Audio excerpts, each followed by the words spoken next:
The water stopped at 317 on a Thursday morning. For 82 years, the hot spring behind my house had flowed through winter freezes, summer droughts, wildfires, and 2 earthquakes strong enough to crack plaster. Then, without warning, the stone basin went silent. By sunrise, my greenhouse heating pipes were cold. The historic bathhouse had no water, and 12,000 trout inside my lower ponds were beginning to lose oxygen. I followed the old spring channel uphill and found a new concrete intake vault hidden behind construction fencing. A 10-inch stainless steel pipe carried almost every gallon east toward a luxury development called Solara Springs. The developer had connected my 140-degree water to a $34 million system serving heated pools, a commercial spa, radiant floors, and 67 luxury villas. The HOA president told me a livestock agreement signed in 1972 gave the neighboring property permanent rights to the spring. It didn't. The agreement allowed one rancher to draw no more than 600 gallons per day for cattle during grazing season. Solara Springs was taking more than 150,000 gallons every day. By the time I discovered the diversion, 39 villas had been sold. The spa had accepted 6 months of reservations, and the HOA had borrowed millions against projected geothermal savings. They believed the resort had become too dependent on my water to be stopped. Then I opened the state water permit. The application stated that Solara Springs owned the spring source. Attached was an authorization carrying the signature of my mother. She had been dead for 18 years. My name is David Merritt. I'm 63 years old, and I own 54 acres in northern New Mexico. The property sits inside a narrow volcanic valley at the base of the Sangre de Cristo Mountains. From the highway, it looks like dry pasture surrounded by juniper, piñon, and dark basalt ridges. The hot spring makes it different. Water rises through fractured volcanic rock near the western boundary at approximately 140 degrees Fahrenheit. The natural flow varies by season but usually averages between 170 and 190 gallons per minute. That's enough water to fill a standard swimming pool several times each day. My grandparents purchased the property in 1941. At that time, the spring flowed into a rough stone basin built by local ranchers. My grandfather improved the basin, constructed a small bathhouse, and ran a gravity-fed pipe toward the farmhouse. Later, my parents used the water to heat 2 greenhouses. They grew tomatoes, peppers, herbs, and flowers during winters when outside temperatures fell below zero. The hot water circulated through metal pipes beneath raised planting beds before cooling into a series of irrigation ponds. In the 1980s, my father added 3 trout ponds. The spring water itself was too hot for fish, but after passing through the greenhouse system and mixing with cold creek water, it kept the ponds from freezing. The farm never became a large commercial operation. We sold produce, flowers, trout, and limited access to the bathhouse. The spring paid bills. It also held our family together. My mother used to say we didn't own the heat beneath the mountain. We owned the responsibility of not wasting what reached the surface. I spent 31 years working as a mechanical engineer for hospitals, schools, and municipal buildings. Much of my work involved heating systems, boilers, pumps, heat exchangers, and water circulation. When I returned to the farm full-time, I modernized the greenhouse system. I installed temperature sensors, flow meters, pressure gauges, and a plate heat exchanger. I knew the spring's normal behavior in precise numbers. That mattered when Solara Springs began taking it. The neighboring land belonged to the Ortega family. Their ranch covered 480 acres east of mine. In 1972, severe drought reduced water in their livestock wells. Miguel Ortega asked my parents for permission to run a small pipe from our spring overflow to a cattle trough. My parents agreed. A local attorney prepared a water use license. The license allowed the Ortega Ranch to withdraw no more than 600 gallons per day between May and October. The water could be used only for livestock. The Ortegas had to maintain a 1-inch pipeline and return unused overflow to the natural channel. The license prohibited assignment, commercialuse, enlargement, storage reservoirs, and interference with our domestic, agricultural, greenhouse, or fishery operations. Either party could terminate the agreement with 60 days' notice. It also stated that the permission would end automatically if the Ortega property stopped operating as a livestock ranch. For almost 50 years, the arrangement caused no conflict. The Ortega cattle drank from the trough during summer. The pipe carried less water than an ordinary garden hose. If a valve leaked, Miguel or his son repaired it. Then the Ortega heirs sold the ranch. The buyer was Mesa Vista Hospitality Group.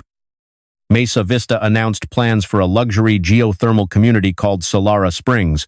The development included 67 villas, a 40-room boutique hotel, a mineral spa, 3 heated pools, a restaurant, yoga facilities, and a central geothermal energy plant. The villas ranged from $3 million to $3 million. Marketing materials promised natural mineral bathing and heating supplied by an ancient private thermal aquifer. Mesa Vista created the Solara Springs Community Association before selling the first unit. Its chief development officer, Adrian Cole, became HOA president. Adrian was 46, articulate, and skilled at presenting expensive private projects as environmental progress. He spoke about carbon reduction, responsible water use, wellness tourism, and restoring local economic opportunity. Some of those goals had value. A properly designed geothermal resort could use less propane, create jobs, and attract visitors. The problem was that Mesa Vista didn't own a geothermal source large enough to operate one. The Ortega property contained 2 warm seeps, but neither produced more than 12 gallons per minute. The main spring rose on my land. Adrian visited me during early planning. He brought a hydrologist, a geothermal engineer, and architectural drawings. Mesa Vista wanted to lease part of my spring flow. The initial proposal requested 80 gallons per minute, 24 hours per day. That amounted to 200 gallons daily.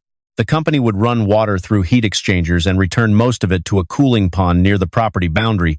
A separate portion would supply the mineral spa and pools. Mesa Vista offered $12,000 per month under a 40-year agreement. That was serious money. I didn't reject it immediately. I hired my own hydrologist and engineer. Their review identified several concerns. The spring's total flow changed during dry periods. My greenhouse, bathhouse, trout ponds, and irrigation system required a minimum flow. Removing 80 gallons per minute could reduce pressure enough to interrupt my gravity system.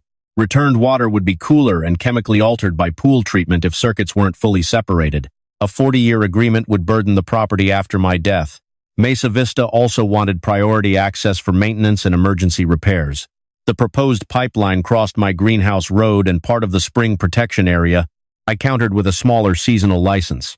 Mesa Vista could withdraw up to 30 gallons per minute after my farm received its minimum protected flow. Industrial heat exchangers had to remain on Mesa Vista property. Spa water had to pass through a separate closed system. The company would pay $9,000 per month. Establish a $2 million restoration bond. Fund continuous monitoring, and accept automatic shutdown during low-flow conditions. The license would last 10 years, with one optional 5-year extension. Adrian rejected it. He said 30 gallons per minute couldn't support the energy and spa model used to finance Solara Springs. He increased the offer to $18,000 per month for 80 gallons. I declined. Then he offered to purchase my entire property for $5 million. I declined again. The farm wasn't a spare parcel attached to the spring. It was my home, business, family history, and the system supporting everything I'd built. Adrian asked whether any price would work. No. You're leaving millions of gallons unused every year. Water leaving my ponds continues into the creek. That isn't productive use. It keeps the downstream channel alive. We'd return most of the water. Most isn't a measurement. Adrian closed his folder. Before leaving, he asked whether I knew about the Ortega livestock agreement. I said I had the original. He replied that Mesa Vista's attorneys were reviewing whether the right transferred with the ranch. It doesn't. That may be open to interpretation. It says, non-assignable. Modern water law is more complicated than one word in a 50-year-old document. So is building a resort without water? That ended our first negotiation. Mesa Vista continued developing the Ortega Ranch. County plans showed a geothermal plant near the western boundary. The application stated that Solara Springs would use a combination of thermal wells, recovered water, and historical spring rights. I submitted the 1,972 license and my objections during the planning process. County officials explained that land use approval wouldn't decide private water ownership. Mesa Vista had to obtain separate state water, geothermal, health, and utility permits. Adrian assured the commission that all required source rights would be secured before operation. The development received conditional approval. Construction began. Roads crossed the ranch. Villas rose along the hillside. The hotel foundation appeared near the warm seeps. Large insulated pipes were installed between the buildings and central energy plant. I monitored my spring. For the first year, flow remained normal. Then survey crews appeared near the Ortega cattle pipeline. The 1-inch pipe hadn't been used since the livestock left. I sent Mesa Vista a formal termination notice. Even if the license hadn't ended automatically, the notice terminated it after 60 days. My attorney, Rachel Bennett, delivered copies to Mesa Vista, Solara HOA, the county, state water engineer, and Mesa Vista's lender. Adrian responded that the company rejected termination and reserved all historical water rights. 2 months later, contractors entered the spring area from the Ortega side. They installed markers along the old pipeline route. I told them to leave. They did. I added cameras, fencing, and flow alarms around the spring box. Nothing happened for nearly 6 months. Then my brother suffered a heart attack in Albuquerque. I left the farm for 11 days. When I returned, construction fencing blocked the upper spring trail. Mesa Vista had widened the old livestock pipeline corridor from 3 feet to almost 30. A new concrete intake vault surrounded part of the spring channel. Inside it, 2 variable speed pumps fed a 10-inch insulated stainless steel pipe. The pipe disappeared underground toward Solara Springs. Contractors had also installed electrical service, control wiring, pressure sensors, and a maintenance road. The original 1-inch livestock pipe lay discarded beside the trench. My cameras had stopped transmitting 3 days after I left. Someone had cut the communication cable and removed 2 memory cards. The local storage unit on a 3rd camera survived. It recorded Mesa Vista security workers covering the lens before construction began. I shut off the pump control using the emergency disconnect mounted outside the vault. Within 4 minutes, spring water returned to my original channel. Mesa Vista security arrived almost immediately. They told me the intake served critical construction systems and ordered me to restore power. I refused. Adrian arrived with the project attorney and county deputies. He claimed Mesa Vista had modernized an existing licensed diversion. I showed the deputies the 1,972 agreement, termination notice, deed, spring survey, and cut camera cable. The deputies documented everything but wouldn't decide the water rights dispute. Adrian instructed technicians to restart the pumps. I stood beside the disconnect. The warned both sides not to create a physical confrontation. Adrian agreed to pause pumping for 24 hours while attorneys spoke. We met the next morning. Mesa Vista argued that the livestock license had become appurtenant to the Ortega Ranch through continuous use. Rachel pointed to the language prohibiting assignment and commercial use. The company then claimed a separate right based on long-standing beneficial use, 600 gallons per day for cattle couldn't become 150. 000 gallons per day for hotel pools, because the new owner preferred a different business. I gave Mesa Vista one final opportunity: remove the pumps, restore the spring channel, compensate me for the damaged cameras and land. If Solara needed temporary heat while developing wells on its own property, I would reinstate my original 30-gallon per minute offer for 12 months. The license would include protected farm flow, monitoring, a restoration bond, and a fixed expiration. Mesa Vista could operate part of the geothermal plant while building a permanent system. Adrian rejected it. He said the spa and villa heating network required at least 100 gallons per minute. Then your resort requires water you never acquired. The Ortega Ranch has drawn from this source for 50 years. For cattle, use evolves. Ownership doesn't. Adrian leaned across the table. David, 39 families have bought homes based on this system. The hotel has booked its opening season. Once people are living here, no judge is going to shut off their heat because you prefer running hot water through tomato beds. That was his arrogant line. He reduced my farm to inefficient use. He treated the villas as legitimate because they were expensive, and the greenhouses as expendable because they weren't. Mesa Vista restarted the pumps the following morning. At first, the system withdrew approximately 50 gallons per minute, then 70, then more than 100. My downstream flow meter began falling. The greenhouse inlet lost pressure during afternoon demand. The trout ponds warmed beyond their preferred temperature. I installed temporary electric aerators and rented a propane boiler to protect the greenhouse.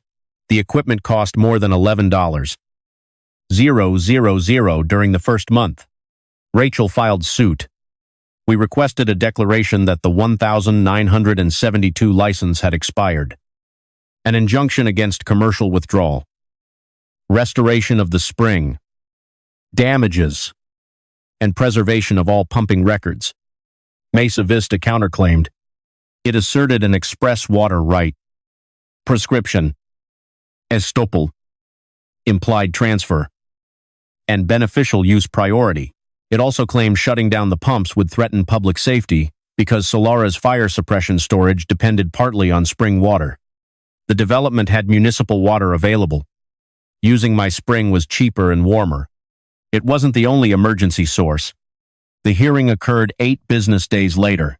Mesa Vista presented the old livestock agreement, historical photographs of the trough, modern engineering plans, and evidence that the resort had invested millions in geothermal infrastructure.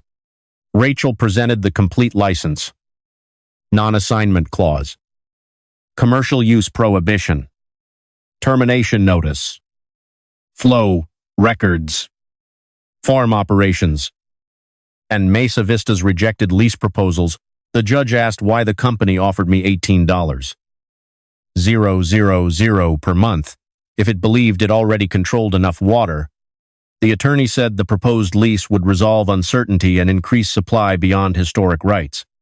The judge ordered the pumps reduced to 600 gallons per day, the maximum stated in the old license, while the case proceeded. 600 gallons per day equaled less than half a gallon per minute. The 10-inch intake became almost useless.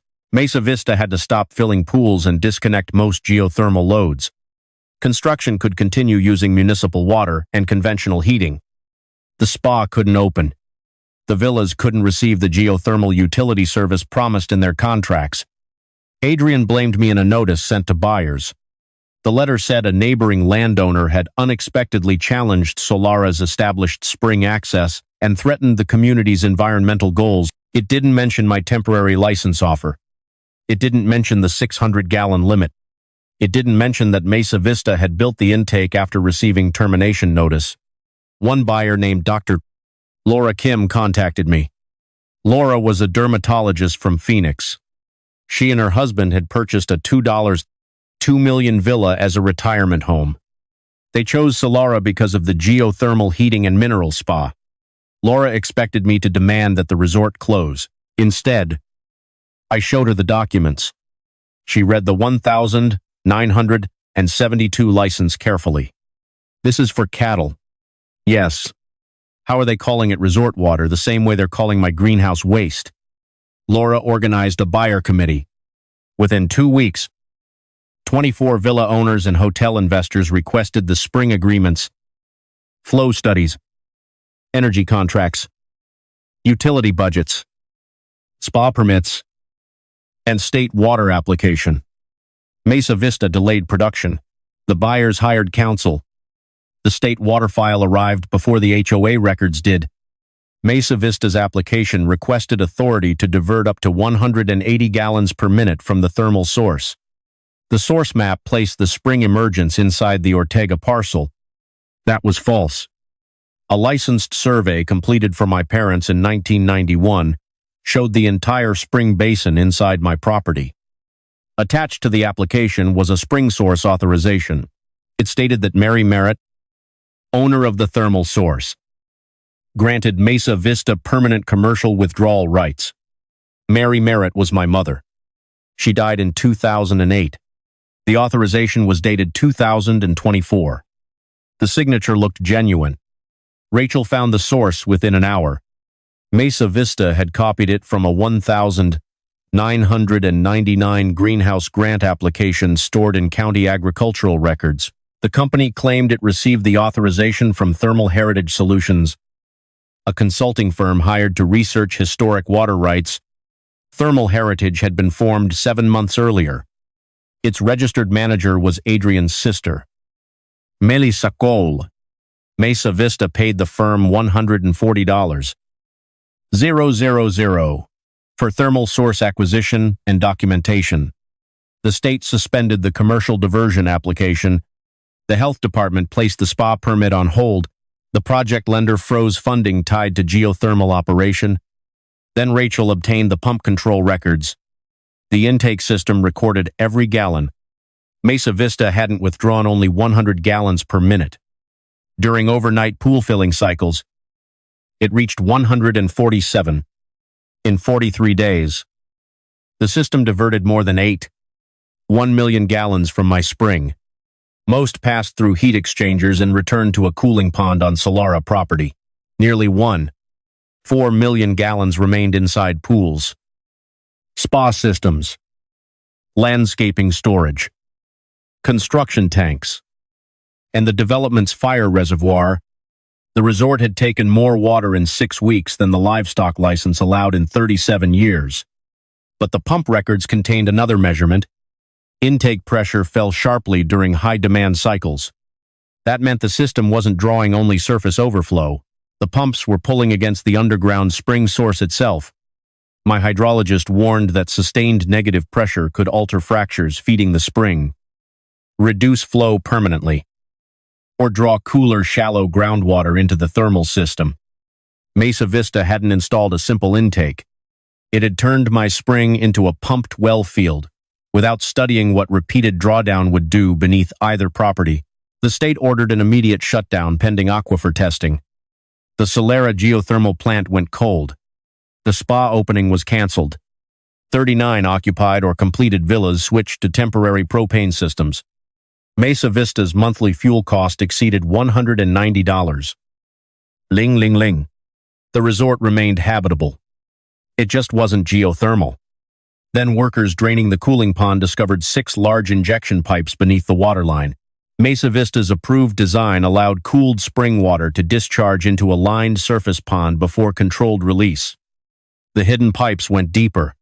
They injected cooled water back into the ground, near the Ortega warm seeps. No injection permit appeared in the state file. Pressure logs showed the system had returned millions of gallons underground. The company claimed injection conserved water, and maintained reservoir pressure. My hydrologist disagreed with the location.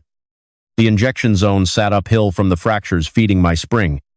Cold return water could migrate west, lower the spring temperature, change mineral chemistry, or increase underground pressure along unknown pathways.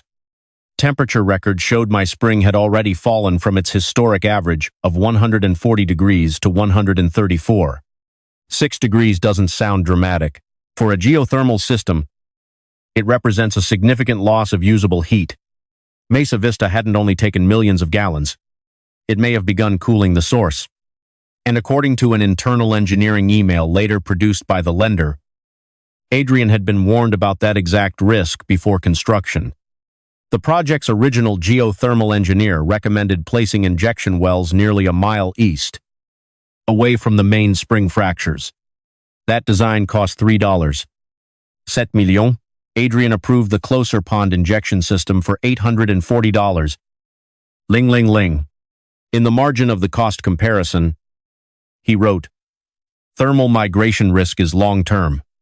Home sales and spa opening are immediate. Mesa Vista didn't accidentally discover the cheaper system might damage my spring. It chose immediate sales over long-term heat. The $34 million resort was no longer fighting only for water access. It had to prove its hidden injection system hadn't permanently cooled the thermal source supporting my farm and the entire geothermal brand it had sold to 67 villa owners." Mesa Vista's first public statement called the 6-degree temperature drop temporary. Its engineers argued that spring temperatures naturally fluctuated and that my historical records lacked laboratory-grade consistency. That was partly fair. My father measured temperature with glass thermometers before I installed digital sensors. The early records contained gaps.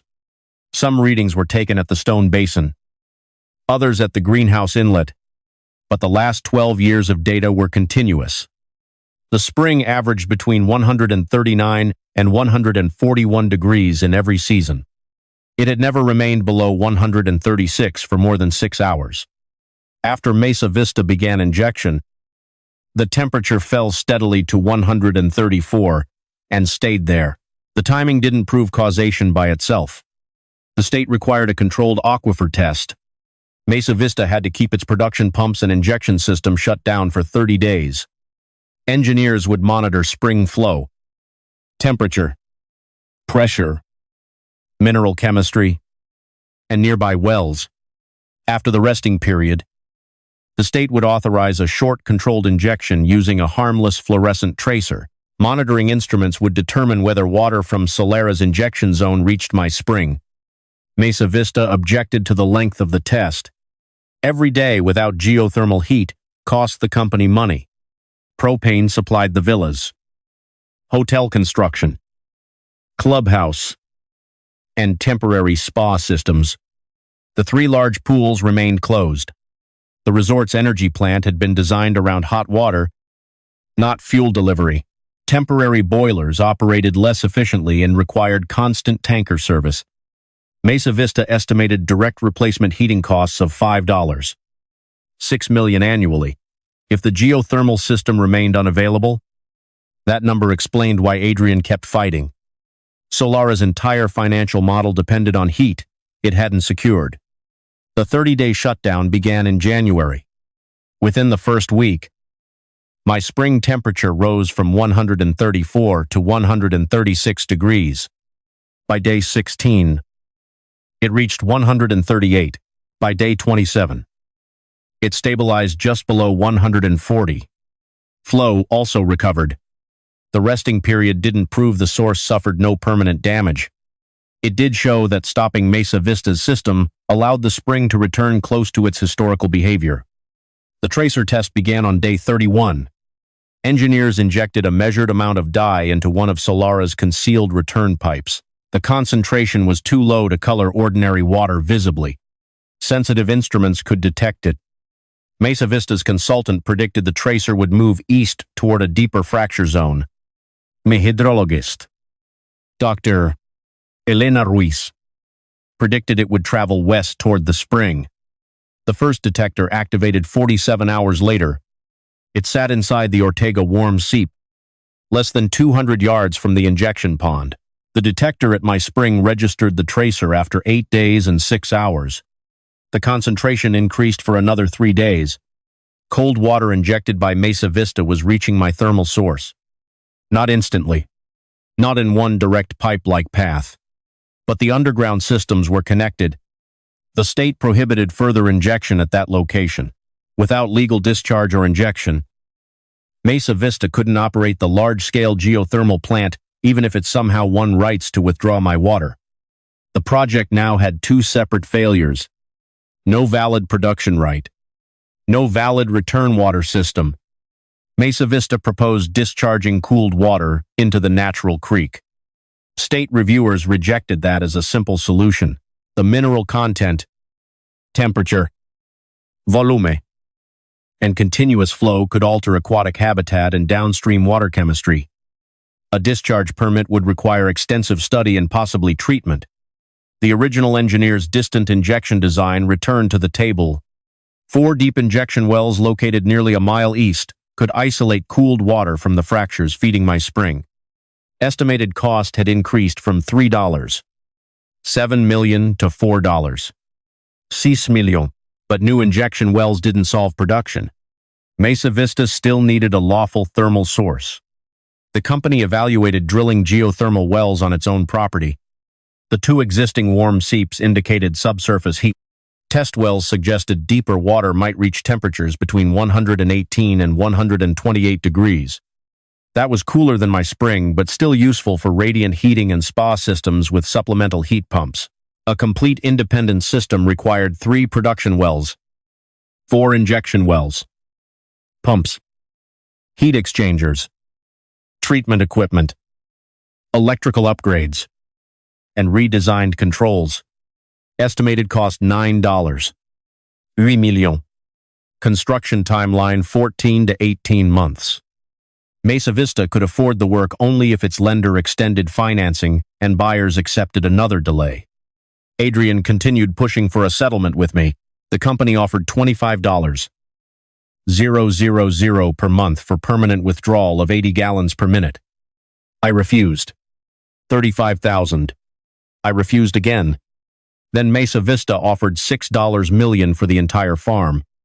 That amount exceeded ordinary agricultural value many times over. It still didn't buy consent. Adrian asked whether I understood how much the spring could earn as part of Solara. I understand why you want it.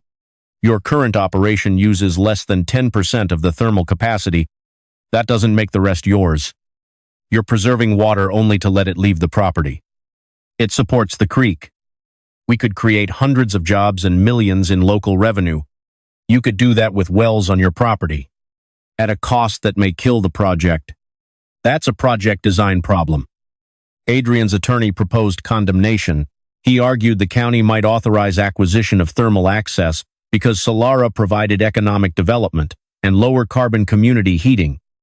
Rachel explained that Mesa Vista was a private hospitality company, not a public utility with automatic eminent domain authority.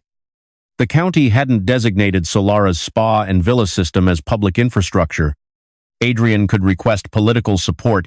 He couldn't condemn my spring merely because buying or drilling another source cost more. Mesa Vista didn't file a condemnation action. It did something more practical. It negotiated with its lender. The lender commissioned an independent project review. The review examined water rights, geothermal design, construction progress, hotel bookings, villa contracts, HOA, obligation, energy savings, and alternate sources. The results exposed another issue. Mesa Vista planned to sell the geothermal plant to Solara Springs Community Association after 45 villas closed. The HOA purchase price was $16. $2 million under a 25-year financing agreement. The association would pay for pumps, pipelines, heat exchangers, pool heating, distribution loops, injection wells, monitoring, maintenance, and future well replacement. The HOA budget assumed no payment for raw thermal water because the developer claimed historical rights. It allocated only $120,000 for source maintenance and long-term repair. If Mesa Vista had to drill its own production and injection wells, the HOA's operating reserve was inadequate by several $million. The plant purchase agreement also transferred water right disputes to the association after closing. The clause stated that the HOA accepted all source access conditions, historic use claims, and subsurface operational risks associated with the geothermal system, Mesa Vista intended to give homeowners the pumps, pipelines, and lawsuit. While the developer retained villa sale revenue, Adrian had signed the agreement for both Mesa Vista and the developer-controlled HOA. No resident director reviewed it. Dr. Laura Kim obtained a copy through the buyer committee's records demand. Her attorney identified the transfer clause immediately. The buyers called a meeting. 33 owners, purchasers, and hotel investors attended. Mesa Vista's regional president joined Adrian and several consultants. Laura asked 3 questions. Did the HOA own any legal right to my spring? No confirmed permanent right existed. Could the existing injection system legally operate?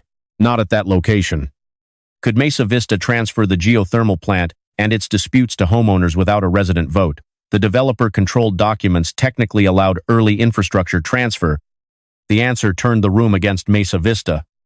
Buyers had accepted that complex projects faced delays. They hadn't agreed to inherit a multi-million-dollar water lawsuit created before they arrived. 27 purchasers signed a demand suspending the geothermal transfer. They also demanded independent appraisal, realistic operating budgets, funded well reserves, and complete disclosure of every spring and injection document. Mesa Vista rejected the suspension. The buyer group filed for emergency court relief. The judge prohibited transfer of the geothermal plant, water claims, injection liabilities, or related debt to Solara HOA until residents received notice and independent representation. Temporary propane costs remained with Mesa Vista. The developer couldn't move the problem onto homeowners. The lender supported the order. An association carrying uncertain water liability would weaken the value of every villa securing the loan. Mesa Vista placed Adrian on administrative leave from his HOA role but kept him as chief development officer. A compliance executive named Samantha Lee became association president. Samantha's first notice acknowledged that Solara didn't possess confirmed rights to my spring. She suspended all references to the 1,972 livestock license in HOA documents. Marketing materials stopped calling the source a private thermal aquifer controlled by the community. The spa website removed its opening date. Those changes came after millions had been spent. They were still the first signs the project might choose correction over pressure. Our property case moved toward summary judgment. Mesa Vista's express license theory failed against the livestock limitation. Non-assignment clause, commercial use prohibition, automatic termination, and formal notice. Its prescription claim failed because Ortega use was permissive and limited. Its implied transfer argument conflicted with the written agreement. Its beneficial use theory couldn't transform a private license into priority ownership of the spring. The judge ruled that Mesa Vista and Solara HOA possessed no commercial water, geothermal, pipeline, intake, injection, access, maintenance, or source control rights on my property. The livestock license had ended when ranching stopped and was independently terminated by my notice. The company had to remove the intake system, restore the spring channel, and cease all withdrawals beyond temporary testing authorized by the state and me. The court didn't decide damages in that ruling. It decided ownership. Adrian's strategy had reached its end. Mesa Vista could purchase rights only if I voluntarily agreed. I didn't. The company selected the independent well option. Its lender approved an additional $12 million facility for geothermal reconstruction, propane costs, buyer claims, and completion reserves. The loan required Mesa Vista's owners to contribute $5 million in new equity. No well or pipeline could transfer to the HOA before independent appraisal and homeowner approval. The development shrank from 67 villas to 63. 4 planned villas near the eastern injection field were removed to provide access, safety separation, and monitoring space. Drilling began in late spring. The first production well reached 300 feet, temperature 121 degrees. flow 36 gallons per minute. The second reached 760 feet, temperature 127 degrees, flow 42 gallons per minute. The third produced only 19 gallons per minute and required deeper drilling. The combined system couldn't match my spring's natural output. Engineers redesigned Solara around lower temperature and flow. High-efficiency heat pumps boosted water temperature for radiant heating. Spa circuits recirculated more water instead of constantly replacing it. Pool covers reduced nighttime heat loss. Villa heating zones received automated controls. The hotel installed energy recovery ventilation and improved insulation. Those changes cost money. They also reduced how much thermal water the development needed. The project could operate on approximately 70 gallons per minute, rather than more than 100. The new design was less simple than taking my spring. It was more efficient. 4 distant injection wells passed tracer testing without connecting to my source during the study period. The state approved limited operation with continuous temperature, pressure, chemistry, and groundwater monitoring. Mesa Vista had to increase output gradually and stop if specified changes occurred. No one pretended geothermal systems were risk-free. They were being monitored like infrastructure capable of affecting underground water. Meanwhile, the state investigated the false spring source authorization. Digital records traced the document to Thermal Heritage Solutions. Melissa Cole admitted her company created the authorization from historical records supplied by Adrian. She claimed Adrian told her my mother's signature demonstrated long-standing family consent and needed to be carried forward into a modern form. That explanation made no legal sense. A dead owner's old signature can't authorize a new commercial withdrawal. Emails showed Melissa asked whether the document should be identified as a reconstructed history. Adrian answered, "No. State wants clean source authorization. Label current and attach historic support only if requested." Melissa generated the document. Adrian used it. Bank records showed Mesa Vista paid Thermal Heritage $140. Ling, ling, ling. Within 2 weeks, Melissa transferred $52,000 to an investment account jointly owned with Adrian. Adrian said the transfer repaid a family loan. Investigators requested evidence of the original loan. The only document provided was created after the state began reviewing the water permit. Mesa Vista terminated Adrian. The state referred the authorization, payment, and permit filing to prosecutors. No one was arrested immediately. Experts compared digital files, bank records, emails, witness testimony, and signature source. My civil case didn't depend on a criminal conviction. The forged authorization already supported claims of knowing trespass and bad faith withdrawal. Rachel requested every internal geothermal communication. Mesa Vista produced more than 18,000 pages. One email chain revealed that the original geothermal engineer, Karen Holt, had warned Adrian about both source ownership and injection risk. 6 months before construction, Karen wrote, "The Merritt Spring is the only confirmed source capable of supporting the current design. Ortega livestock license does not provide resort-scale rights. Do not finalize energy or spa capacity until permanent source agreement is executed." Adrian replied, "Landowner has rejected economic proposals, but historical access position remains available. Advanced design on assumption rights will be resolved." Karen responded, "That is a legal assumption, not a water supply." 3 weeks later, Mesa Vista removed her from the project. A new engineering firm completed the intake and close injection design. The successor firm said it relied on Mesa Vista's certification that source rights were resolved. Adrian didn't misunderstand the risk. He chose to treat legal uncertainty as a future construction issue.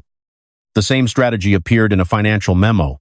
Adrian estimated that once 30 villas closed and the hotel accepted reservations, the economic pressure to preserve geothermal operation would exceed the cost of any land settlement. Beside the spring acquisition line, he wrote, "Dependence creates negotiating leverage." He intended to make the resort dependent on my water before returning with a higher offer. That was why the company rejected my temporary 30-gallon license. A limited agreement acknowledged my ownership and required Mesa Vista to build an independent source. Adrian wanted dependence without an expiration date. The strategy worked in one sense. Solara became dependent. It failed in another. The court didn't force me to solve the problem he created. Mesa Vista's insurers received the internal emails. Pollution, construction, and professional liability carriers began disputing coverage for losses arising after known warnings. The company's direct financial exposure increased. Rachel prepared a damages model covering 1 million gallons of unauthorized withdrawal, spring restoration, lost greenhouse production, trout mortality, temporary heat, damaged cameras, pipeline intrusion, reduced temperature, monitoring, professional expenses, and knowing continuation after notice. The trout loss was smaller than I feared. Emergency aeration and cold water mixing saved most fish. 743 died during the worst temperature period. The greenhouse lost an entire winter tomato crop and part of its flower production. The bathhouse remained closed. Spring temperature recovered to 139 degrees after injections stopped, but still fluctuated more than before. Dr. Ruiz recommended at least 15 years of monitoring. Mesa Vista offered $4, 2 million plus full restoration. We rejected it. The amount wasn't the only issue. The proposal allowed Mesa Vista to keep the 10-inch pipeline corridor for emergency use. I wanted the intake removed completely. The company increased the offer to $6 million and proposed a dormant emergency connection activated only during failure of its wells. I refused. An emergency easement can become permanent dependence, one crisis at a time. Solara had municipal backup water and propane heat. It didn't need my spring to protect life or property. It wanted a cheaper reserve. Rachel returned a settlement proposal. Mesa Vista would remove every pump, pipe, cable, vault, road expansion, sensor, and control device from my property. It would restore the spring channel and old livestock pipeline corridor.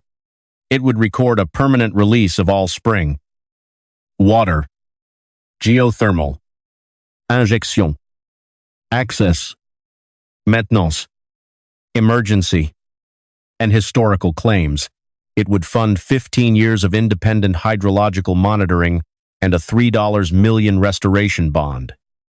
It would compensate the farm for damages and unauthorized use. The HOA would pay nothing. Mesa Vista asked for 90 days to respond. We gave them 30. During that period, the new production wells entered extended testing. The third well reached 180 feet, and produced 31 gallons per minute at 130 degrees. The result gave Solara enough independent capacity. Mesa Vista no longer needed my spring for basic operation. That should have simplified settlement. Then the state health department found something inside the spa records. Before the court restricted pumping, Mesa Vista had filled 2 mineral pools and conducted private preview events for investors, travel writers, and villa buyers. The spa wasn't licensed for public operation yet. Mesa Vista described the events as construction demonstrations. Guests paid nothing directly, but promotional packages included overnight accommodations, meals, and exclusive therapeutic bathing experiences. Water samples showed that the pools contained spring water mixed with disinfectant and treated municipal water. Marketing materials claimed the pools used pure, undiluted Solara thermal water drawn from our private ancient source. That claim was false in 3 ways. The source wasn't private to Solara. The water was diluted, and the spa had no final health permit. More than 400 guests attended preview events. No illness was reported. The issue was unauthorized operation and deceptive marketing. Not a health outbreak. The department imposed an administrative penalty and required Mesa Vista to withdraw every therapeutic or medical claim not supported by approved evidence. Then investigators found invoices for a product called Solara Mineral Reserve. Mesa Vista had filled glass bottles with cooled spring water and distributed them to investors, buyers, and luxury travel agencies. Some boxes were sold through the resort's online store.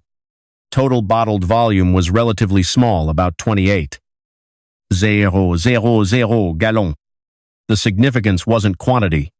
The 1,972 livestock license prohibited resale. My temporary offer prohibited bottling. The state permit wasn't approved. Yet Mesa Vista had created a commercial product using my water while publicly claiming the source belonged to the resort.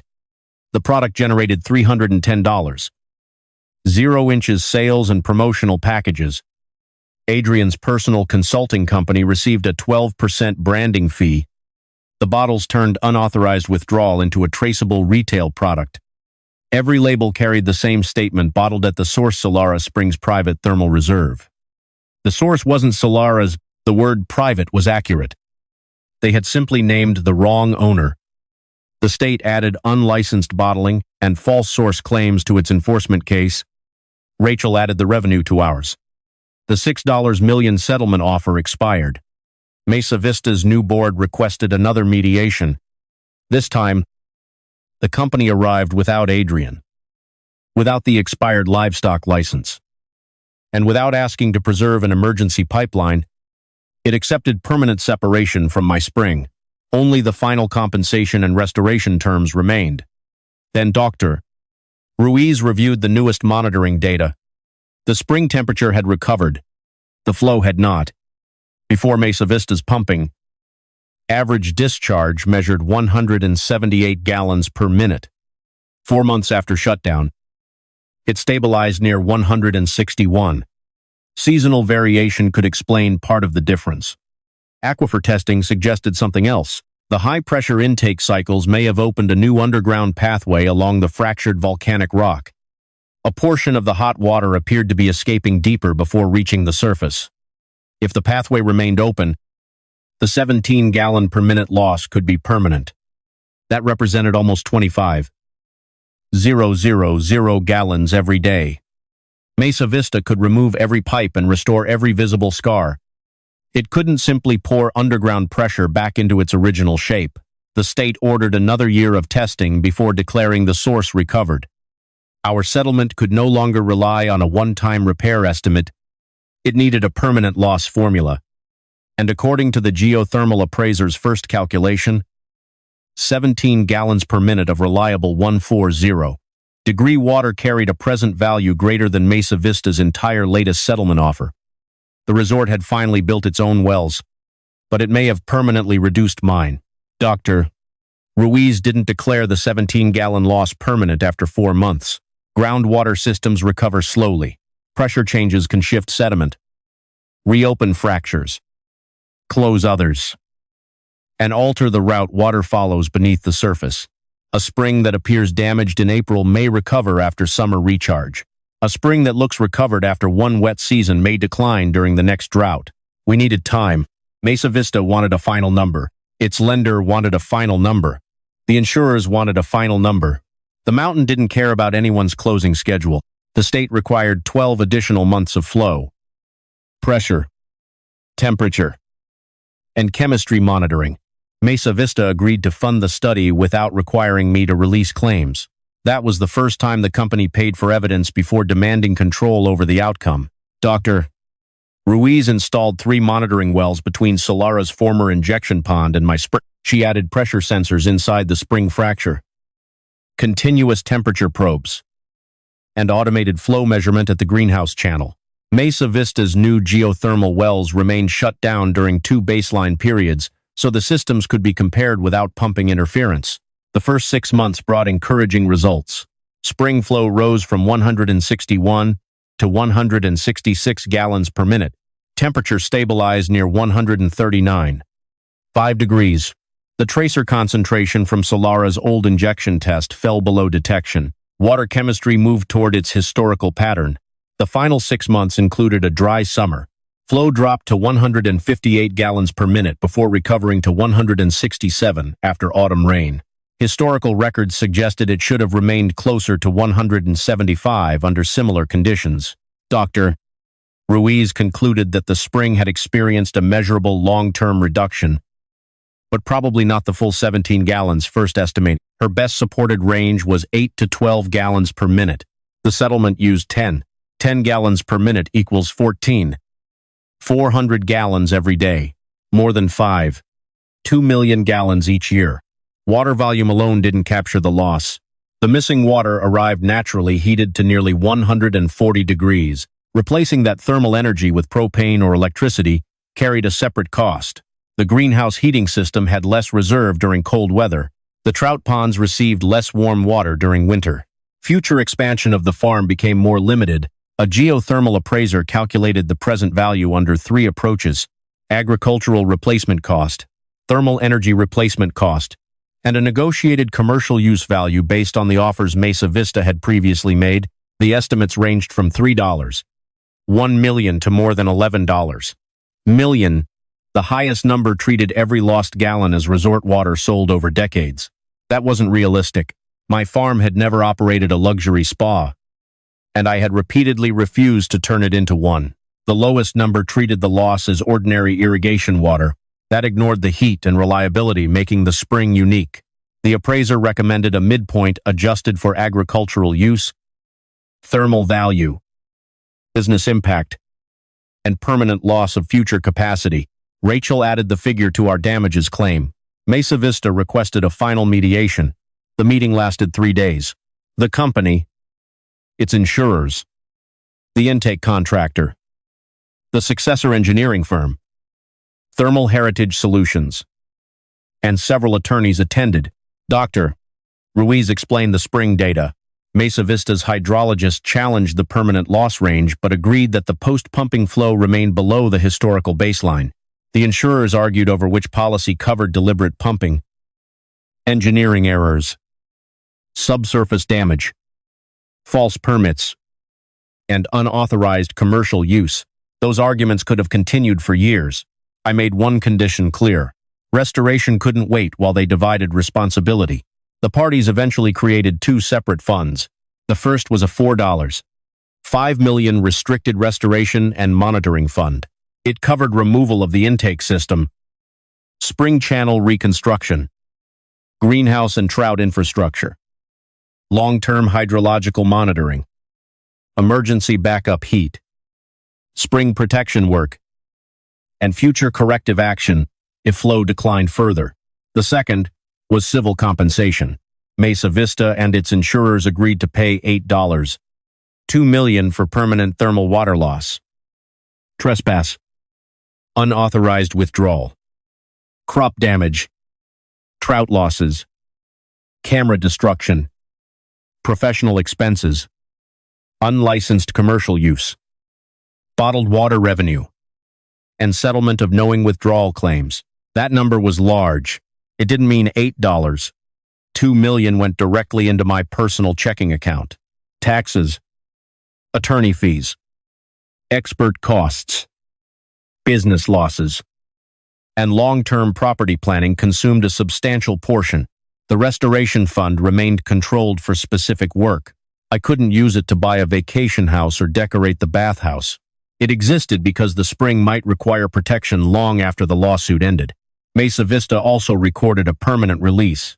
Neither the company nor Solara Springs Community Association possessed any right to withdraw, pump, pipe, store, inject, heat, cool, bottle, market, maintain, monitor, or claim emergency access to my spring. The release terminated the 1,972 livestock agreement completely. No future owner of the Ortega Ranch could revive it. The old 1-inch cattle pipe was removed from both properties. The document stated that Mesa Vista's independent wells created no right to induce flow from beneath my land beyond what state law and permits allowed. Continuous monitoring would identify unexpected interference. If Solara's wells reduced my spring beyond agreed thresholds, the company had to reduce pumping and investigate. The homeowners inherited no part of my damages. They didn't pay the settlement. They didn't fund restoration. They didn't receive the old intake. They didn't assume the litigation.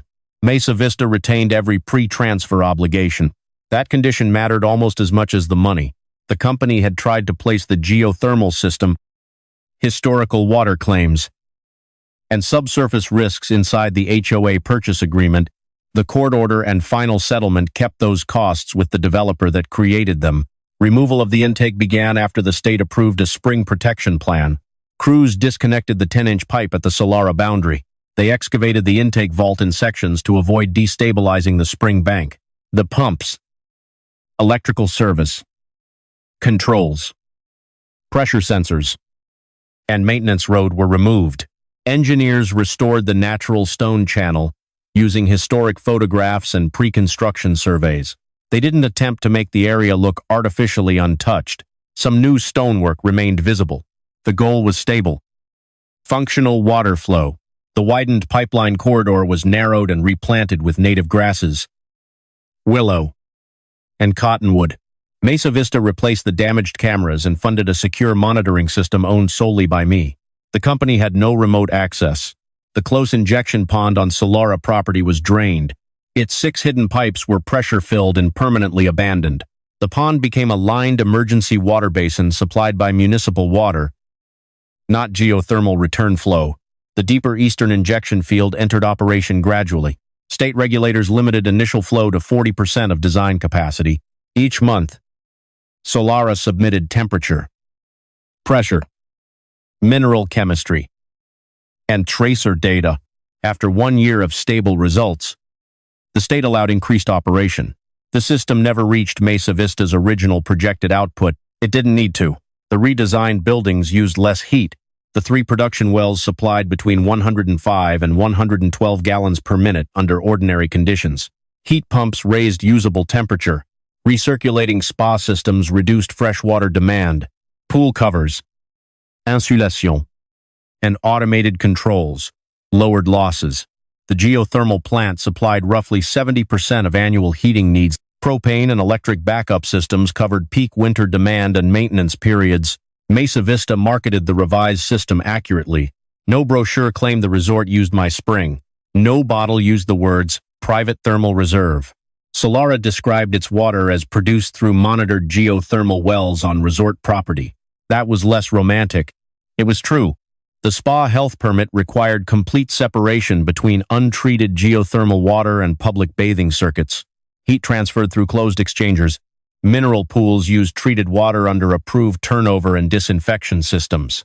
The resort could still offer warm water wellness experiences. It couldn't make unsupported medical claims. The phrase therapeutic cure disappeared from advertisements. So did pure, undiluted ancient spring water.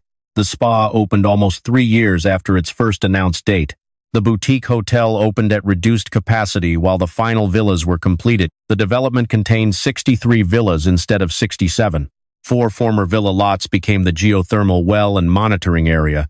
Mesa Vista constructed landscaped buffers around the equipment. But the wellheads remained accessible for inspection. The company couldn't hide critical infrastructure beneath decorative patios. Dr. Laura Kim and the buyer committee reviewed the new geothermal purchase agreement. An independent engineering firm valued the completed system at $12. 4 millions. The original developer-controlled contract priced it at $16. $2 million while transferring unresolved water claims to homeowners. The revised HOA purchase price was $11. $8 million because Mesa Vista retained ownership of certain deep well replacement risks during the first 10 years. The association received a $2 million initial well and equipment reserve. Mesa Vista guaranteed production above a defined minimum. If output dropped below that level for reasons not caused by HOA operation, the developer had to fund supplemental equipment or reduce the purchase price. The agreement required independent annual water audits. Related party service contracts needed disclosure and competitive review. The system couldn't expand beyond permitted pumping limits without a 2/3 homeowner vote and state approval. Residents elected 4 of 7 HOA directors before the transfer. Laura became president. The corrected agreement passed with 69% approval. Some homeowners opposed purchasing the geothermal plant. Others believed the long-term energy savings and spa value justified it. The vote belonged to them, not Adrian signing both sides in an empty boardroom. During Solara's first full operating year, Geothermal energy reduced propane use by approximately 58%. That fell below the early sales promise of near-total geothermal independence. It still represented meaningful savings. Homeowners received credits or settlement adjustments based on the difference between original representations and actual performance. 11 buyers had canceled during the dispute. Most remaining owners stayed. Villa prices stabilized after the independent wells completed a full year of monitored operation. The resort survived. Its shortcut didn't. The state resolved the false authorization case after 18 months. Melissa Cole admitted creating the spring source authorization from my mother's old signature and presenting it as a current document. She said Adrian directed her to provide a clean authorization suitable for the permit. Her company received $140. Ling ling ling. The $52,000 transfer into their joint account became evidence that Adrian personally benefited. Investigators found no legitimate pre-existing family loan matching the amount. Melissa pleaded guilty to one count involving a false permit document. She received 4 years of supervised probation, 300 hours of community service, restitution obligation, and a prohibition on providing water right or title documentation services during probation. She cooperated with prosecutors. Adrian initially denied knowing the signature came from the 1,999 grant application. Digital file records and emails contradicted him. He later pleaded guilty to using a false authorization in a state water application, and one count involving proceeds from the unlicensed bottled water operation. He received 16 months in state custody, followed by 3 years of supervised release. He paid a fine and restitution and was prohibited from acting as the responsible permit representative for water, geothermal, or HOA, infrastructure projects during supervision. He wasn't imprisoned for wanting access to my spring. He wasn't imprisoned because his resort used propane for 3 years. He was punished for the false authorization, permit filing, and commercial transactions. Investigators could prove the engineering firm that designed the close injection system didn't face criminal charges. Its records showed it relied on Mesa Vista's statement that water rights were secured. However, the firm had received Karen Holt's warning about thermal migration before final construction. Its insurer contributed to the restoration fund. The state engineering board required additional peer review and groundwater training. Karen's original design warnings became part of the permanent Solara records. Mesa Vista's final documented cost exceeded $24 million beyond the original geothermal budget. The independent wells and distant injection field cost nearly $11 million. Temporary propane exceeded $5 million. My compensation and restoration funding totaled $12.7 million. Some expenses overlapped with insurance contributions, contractor settlements, and infrastructure that retained value. Additional losses included penalties, buyer refunds, professional fees, delayed hotel revenue, removed villa lots, monitoring, and financing interest. The company had rejected my original 30-gallon temporary license because it couldn't support the full resort. That offer would have cost $108,000 per year, while Mesa Vista developed its own wells. Instead, Adrian tried to secure more than 100 gallons per minute through a cattle license and false authorization. The choice cost more than 200 times the annual license fee, and Mesa Vista still had to drill its own wells. My farm recovered more slowly. The greenhouse received a redesigned heating system with a backup ground source heat pump and a smaller propane boiler.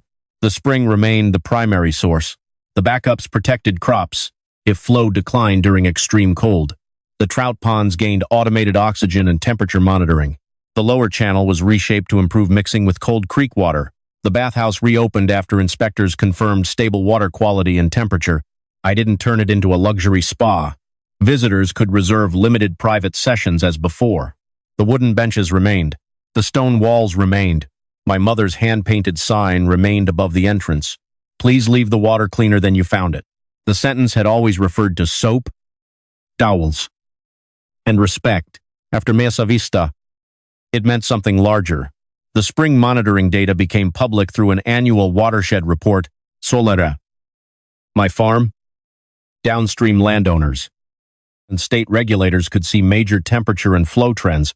My exact business records remained private. The health of the thermal system didn't. That transparency protected both properties. If Solara's wells began affecting my spring, we wouldn't wait for another silent basin at 3 in the morning. The data would show it. 5 years after the shutdown, spring flow averaged 168 gallons per minute, lower than the historic average, higher than the worst months after pumping. The lost 10 gallons didn't return. I stopped expecting it. Some damage can be repaired. Some can only be measured, compensated, and prevented from growing. I used part of the settlement to establish a conservation and water protection trust. The trust prevents commercial geothermal withdrawal, resort development, bottled water production, and assignment of spring rights outside the family property. It allows agriculture, greenhouses, fish ponds, limited bathing, restoration, research, and carefully monitored improvements. My children won't inherit a lawsuit waiting to reopen. They'll inherit clear documents. Adrian once said no judge would shut off heat to 39 families because I preferred running hot water through tomato beds. He misunderstood what the judge controlled. The court didn't condemn families to cold homes. It stopped Mesa Vista from heating those homes with water. The company never acquired. The villas used temporary boilers. Then Solara built lawful wells. The resort remained warm. The difference was who paid for the correction. Not me. Not the spring. Not the future HOA. Mesa Vista did. I never wanted to destroy Solara Springs. I wanted it to live within the water available on its property. Once it did, the conflict ended. The spa opened. The hotel hired local workers. The villas received geothermal heat. My greenhouses produced winter tomatoes again. The trout ponds stopped overheating. The bathhouse filled every morning. And the 10-inch pipe that once pulled against the mountain's underground fractures was gone. That was a more satisfying ending than watching a $34 million resort become an abandoned construction site. Revenge would have left unfinished villas, unpaid contractors, angry buyers, and millions in wasted infrastructure. Justice forced the project to survive without consuming someone else's property. Mesa Vista treated the spring as underused because I didn't extract every profitable gallon. The company confused restraint with abandonment. It believed water leaving my ponds was wasted because nobody charged resort guests to sit in it. But the spring had already been working. It heated food, supported fish, fed a creek, maintained habitat, preserved a family business, and continued downstream. Value doesn't begin when a developer puts a price on it. Sometimes value is the decision not to take everything available. If an HOA diverted more than 8 million gallons from your 140-degree hot spring to heat a luxury resort, would you accept a permanent water lease, sell the entire property, or force the development to drill its own geothermal wells? Tell me what you would have done in the comments. This video is a dramatized storytelling narrative based on real-life themes involving property rights, water access, geothermal development, HOA governance, environmental permits, buyer disclosures, and resort financing. Names, characters, companies, and specific locations have been changed. Water, geothermal, environmental, property, and HOA laws vary by jurisdiction. This story is for entertainment purposes and does not constitute legal or financial advice. Visuals may be generated using AI tools for illustrative purposes only.